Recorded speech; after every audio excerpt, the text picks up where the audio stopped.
Watch right now on the Front News project. Could the legendary Tomahawk missiles really strike military targets on Russian territory? And when will American patriots protect the Ukrainian sky? Xi Jinping stands up for the Kremlin. What kind of weapons could China transfer to terrorist Russia? And the fighting in Sumy region continues. The Ukrainian armed forces are hitting the enemy with its own weapons. Fiery, intense, and blazing footage from the front. Lions, watch it right now.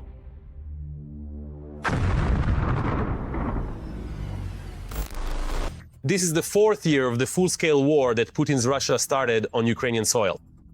The Ukrainian armed forces continue to heroically defend not only their homeland, but the entire civilized world from the aggression of Kremlin war criminals. Greetings! This is Front News. I'm Volodymyr Tymoshenko. Over the next 30 minutes, you'll get the truth about the war uncovered by our journalists from the hottest combat zones. So, are you ready? Then, let's begin!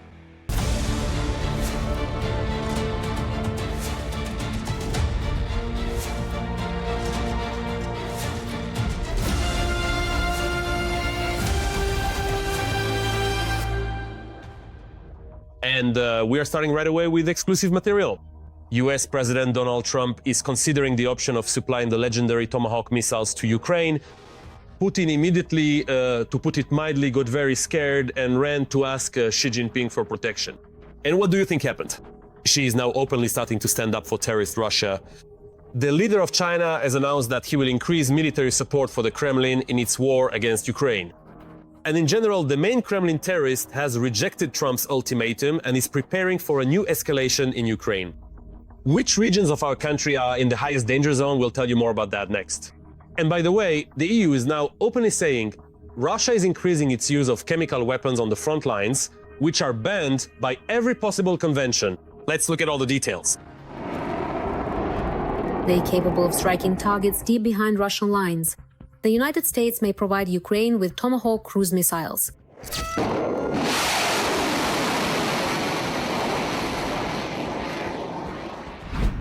The delivery of Tomahawks was discussed as early as Friday, the 11th of July, but these missiles were not included in the final list of weapons for Ukraine. Nevertheless, Tomahawks could be supplied to Kyiv later if Trump decides to increase pressure on Russia. Tomahawks fly at extremely low altitudes, taking the terrain into account, which effectively puts them out of reach of the Russian air defense system. The possibility of transferring Tomahawk missiles to the Ukrainian side would significantly strengthen Ukraine's position when striking legitimate military targets on the territory of the Russian Federation, especially considering the tactical and technical characteristics of this warhead and, accordingly, its range of target engagement. The Ukrainian side can therefore count on the supply of both aviation MUM components as well as land-based Tomahawk missiles. Supposedly, even Trump himself called for strikes on Moscow. At least, that's what American media reported. But then the White House denied this information, stating that the president's words were taken out of context. But what is reliable information from the mouth of the US president is that the first Patriot missiles are already being shipped to allies, which means that Ukraine will receive them soon. They are coming from Germany, and then Germany replaces them. And in all cases, the United States receives full payment. Earlier, Trump threatened to impose 100% tariffs on goods from Russia if Putin does not reach an agreement to end the war within 50 days. But the prospect of tougher American sanctions does not frighten the Russian dictator, and he is determined to continue the war until the West agrees to his terms for a settlement, Reuters writes, citing Kremlin sources.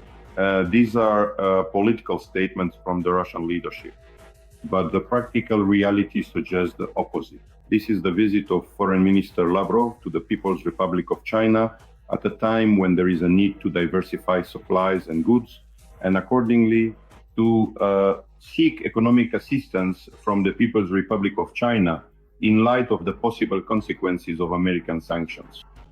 This points to a deep economic crisis in the Russian Federation. And of course, China is more than happy to help the Russian dictator. After meeting with Russia's foreign minister, Xi Jinping stated that Beijing and Moscow should strengthen their mutual support and added that both countries are creating a model for a new type of international relations. This is in fact a direct confrontation between China and the United States. Moreover, in this conflict, Russia has been assigned the role of a vassal to the People's Republic of China. With or without China's help, Putin's troops continue to violate all the rules of war. The aggressor country is increasingly using chemical weapons in Ukraine, stated the European Union's chief diplomat Kaja Kallas. According to her, since the start of the full-scale invasion, the occupiers have used chemical weapons at least 9,000 times. There have been multiple documented instances of the Russian occupation army using chemical weapons. This is despite the fact that the occupying country has signed and ratified international treaties on the elimination of chemical weapons and, accordingly, the means of their production. According to Deep State, Russian forces have managed to advance near 3 settlements in the Donetsk region and another one in the Kharkiv region. There are certain tactical successes, but they are on the Upol direction. It is no coincidence that the Russian occupiers are trying to intensify the nature of combat operations specifically in this direction. Their strategic goal is an attempt to reach the administrative borders of the Dnipropetrovsk region so that they can later use this situation as an element of military political pressure. In the Kharkiv region, there is an expansion of the zone of presence in the immediate border areas. This is the implementation of the Russian dictator's plan to create a so-called buffer zone. Meanwhile, in Russia they continue to churn out fakes. Russian propagandists claim that an alleged Ukrainian FPV drone attacked civilian women near a house in the Sumy region. The women, it is claimed, were holding a sign that said they were Russian and were asking for help. However, this information is not supported by any credible evidence. The quality of the video does not allow the text on the sign to be read. It is impossible to determine who the drones belong to. And now, a detailed analysis of the current operational situation on the Novopavlivka front. The enemy is becoming significantly more ferocious here as well, intensifying their efforts. On the Novopavlivka front, the aggressors tried 6 times to break through the defenses of our troops in the areas of the settlements of Podubne, Voskresenko, Volnopol, and Shevchenko. The defense forces repelled 3 enemy assaults. 3 more clashes are still ongoing. Moments of silence here are a luxury. Every day the Russians shell the village of Mala Katerinivka in the Zaporizhzhia region. Aerial bombs, rocket projectiles, and FPV drones here fly in literal swarms. The locals have, terribly enough, already gotten used to these explosions and the buzzing of drones overhead, and have learned to quickly hide in houses and cellars. And while it's quiet, they try to live a normal life. Even the TSN film crew had to run from an enemy FPV drone. Kira Oves will tell you more about life in the frontline village. It's already become normal for us that FPV drones fly every day and strike the settlement. Civilian infrastructure, civilian vehicles, people are suffering. Russian hardware fell near Natalia's house the day before. She and her husband were woken up by a powerful explosion around 5 in the morning. The woman says the drone hit near the tractor. The blast wave and debris damaged the house and the car nearby. We jumped up and started to run. I stepped on glass because the window was blown out by the debris. We ran out here. A piece of debris fell and exploded. Everything was flying at the car, at the windows. There were fragments lying around here. As soon as we hear something buzzing somewhere, we immediately run away. But you can't always hear the buzzing of a Russian FPV drone overhead right away. That's what happened when our film crew was recording the aftermath of the shelling. As soon as the sound got closer, we and the police officer had only a few seconds to find cover.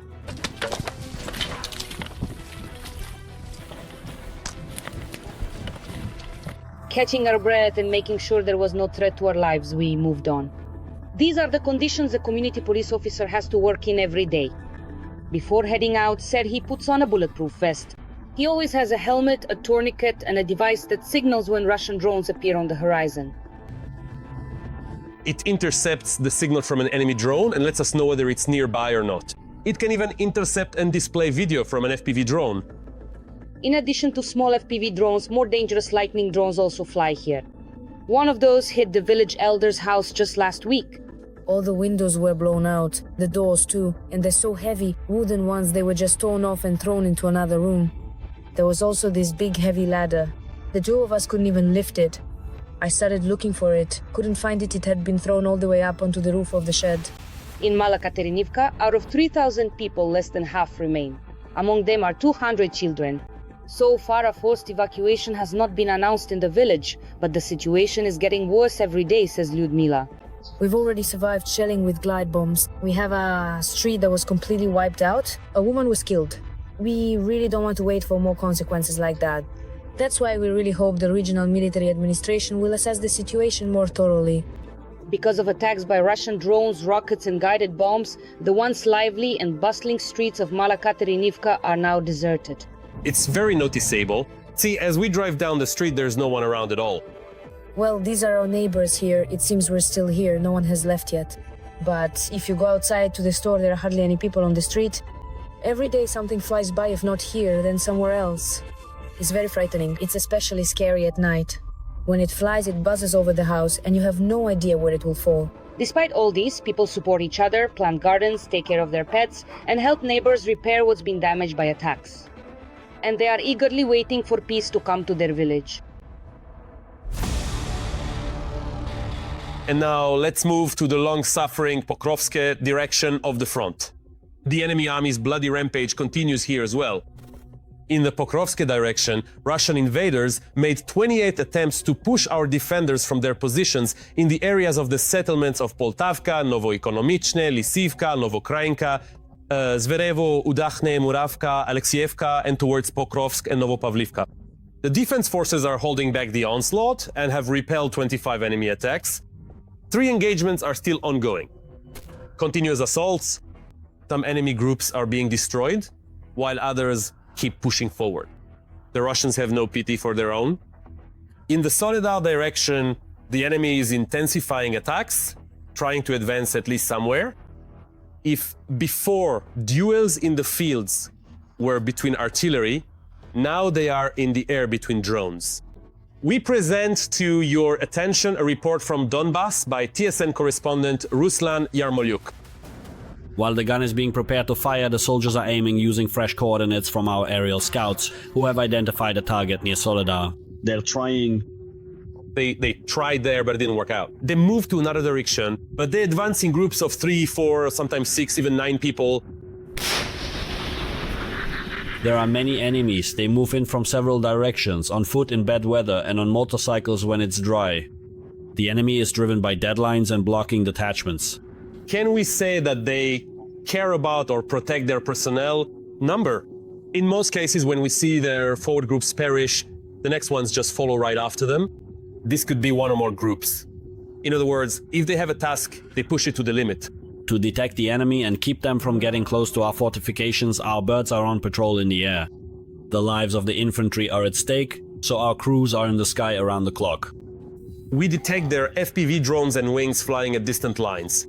Those are the analog ones, and we take appropriate measures. Are there many of them? Yes, there are a lot. While the winged drones are conducting reconnaissance, searching for targets among the tree lines and ruined villages, other drone crews are looking for infantry with drop drones or FPVs.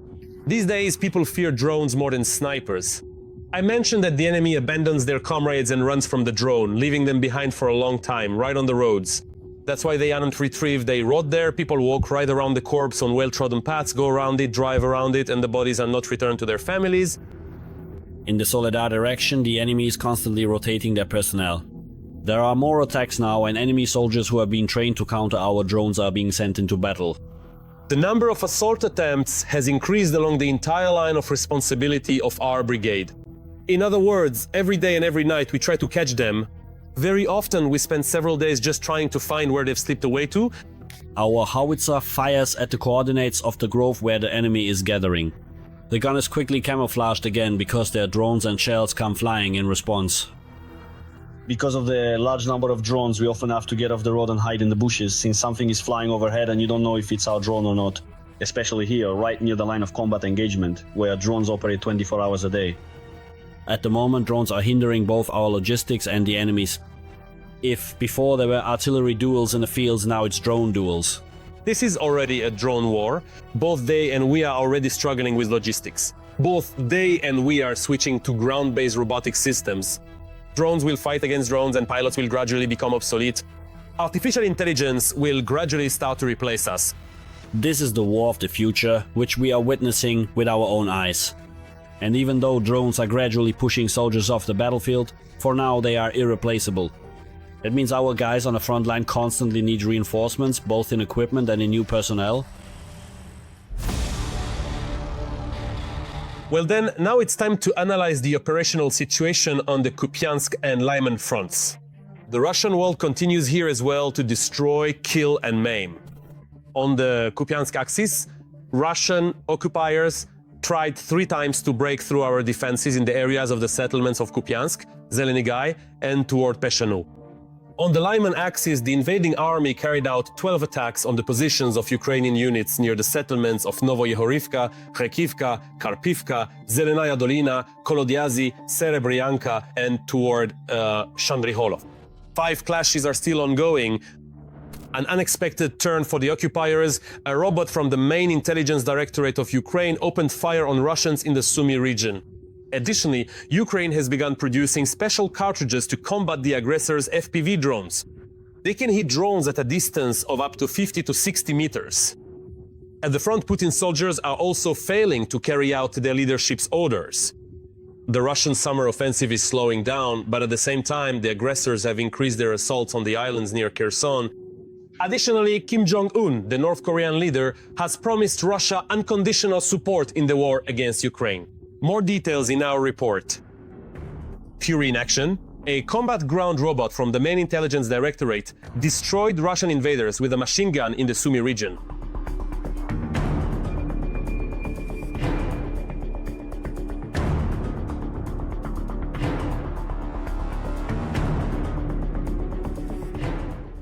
The occupiers' reaction was swift. The Russians, in shock, spread this story among fellow soldiers, devising various theories. Where did this miracle machine come from?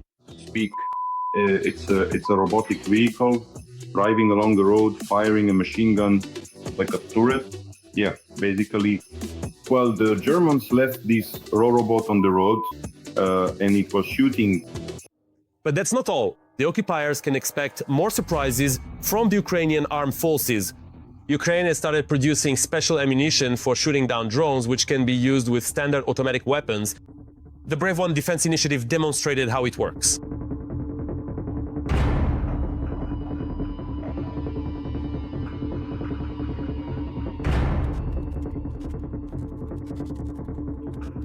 The Ukrainian side has already announced the scaling up of these means of destruction. Moreover, according to the diligent developers, every individual soldier will be equipped with a specialized magazine, and in the unfortunate event of a direct attack utilizing advanced FPV drones, the soldier can simply and efficiently change the magazine and consequently effectively neutralize the incoming enemy's aerodynamic means of attack, thereby ensuring their continued operational capability. While Ukrainian armed forces master new fighting methods, on the front lines Russians have fallen significantly behind their command's expectations. The summer offensive plans have slowed, Ukraine's president stated. Zelensky also promised that AFU units would do everything to bring the war onto Russian territory. Accordingly, the possibility of expanding the presence of Ukraine's defense forces in the Kursk region is being considered.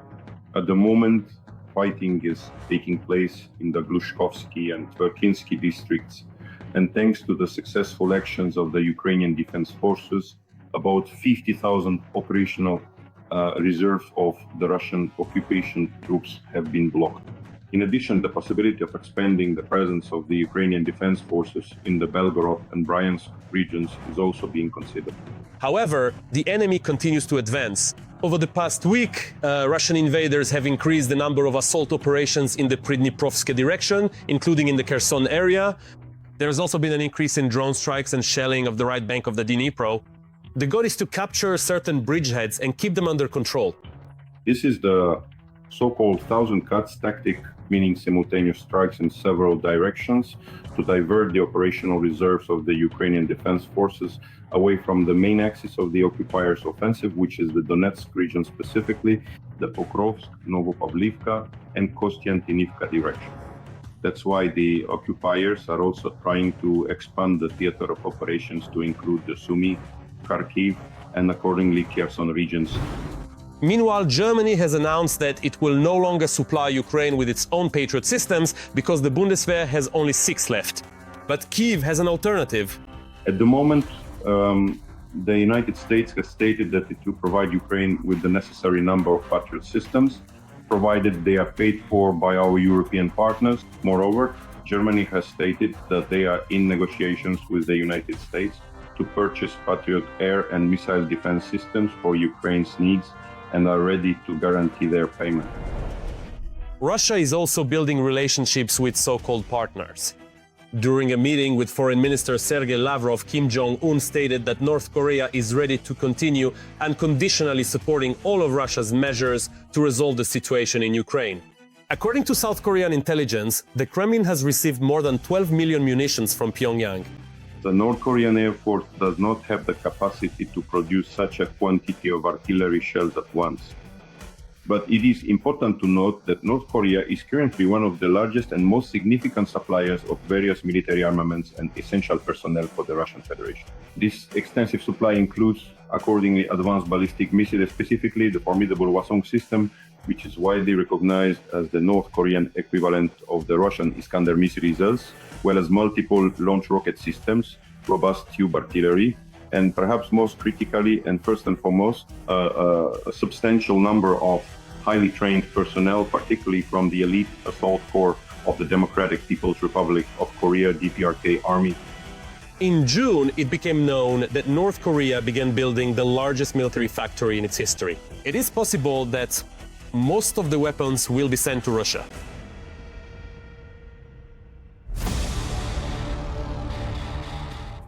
Now, let's analyze the operational situation on the Krammatsk and Toretsk fronts.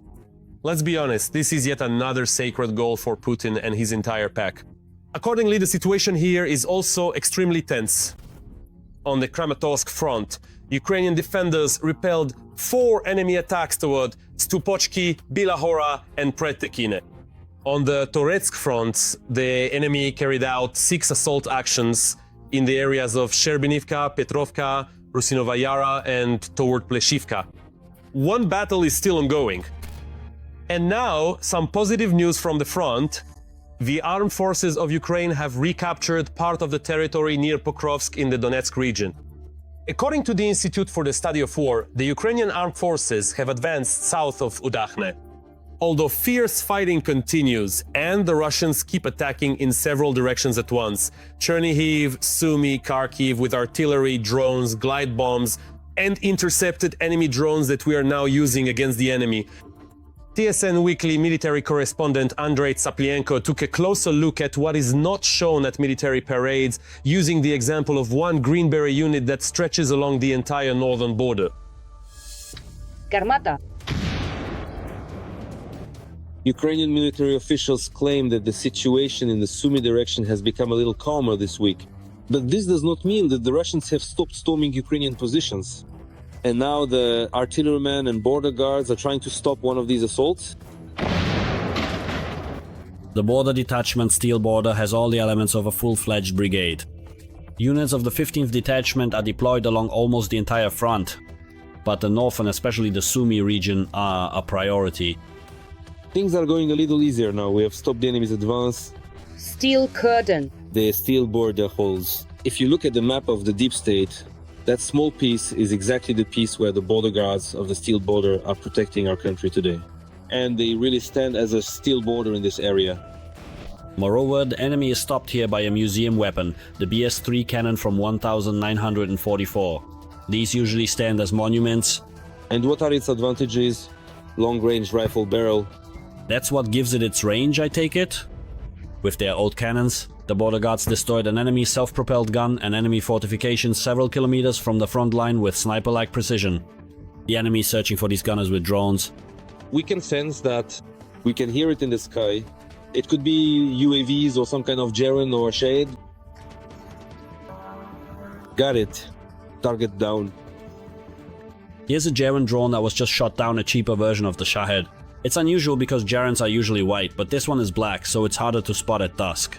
But these vigilant guys took it down with an equally unusual weapon, which it seems they borrowed from the same museum as the cannon. It's from 1949. What is it? It's a ZPU-4, and as seen from the shootdowns, it's effective. How many Shaheds have you shot down? Well, yeah, 15 Shaheeds. And this Russian reconnaissance drone was guiding air bombs onto Ukrainian positions in real time. This is a supercam which they manufacture, and our fighters shot it down. Most likely it was brought down by electronic warfare because it's intact. In the steel border laboratory, they'll try to get it flying again. We'll try to restore it. Will you possibly use it as a reconnaissance drone against the Russians? Well, I'd like to... More than half of enemy losses aren't from artillery, but from drone strikes. That's why the top priority target that supercamps hunt for is the operators of Ukrainian unmanned systems. Right now we've become priority number one. They're constantly looking for us, sparing no effort, even going so far as to use a large number of glide bombs. And for now, there's nothing we can use to defend against glide bombs. Attention! Glide bombs launched. Oh, that means we need to speed up and turn around. This is how brutally and mercilessly Russian aerial bombs destroyed one of the drone command posts of the steel border. It would seem impossible to survive in such hell. Raven, we're here. But the guys survived. By a miracle? Armageddon. Just one big crater. Everyone started shouting, "Who's alive? Is everyone okay?" One of our comrades managed to get out and brought a group of our brothers, who started digging us out. That's all for today. But very soon on Front News, there will be new unique reports from our journalists in the hottest spots of the war, gathered so that you know the truth. This was Volodymyr Timoshenko with you. Take care of yourselves and your loved ones.